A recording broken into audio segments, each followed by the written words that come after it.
सवारीचा घेतला पावलांनी आम्हा वाळवंटी तुझी सावली गळा भेट घेण्या भीमेची निघाली तुझ्या नाम घोषात इंद्रायणी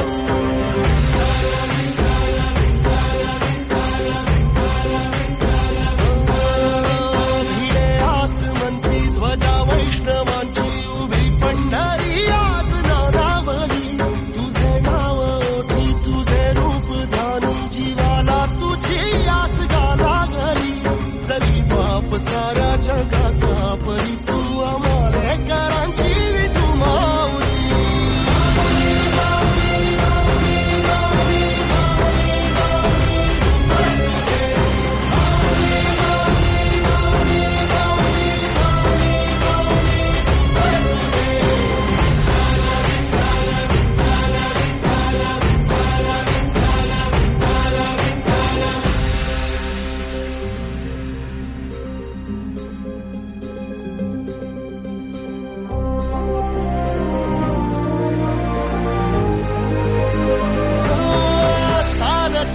तुझी वाट रात्रंदिनी घेतला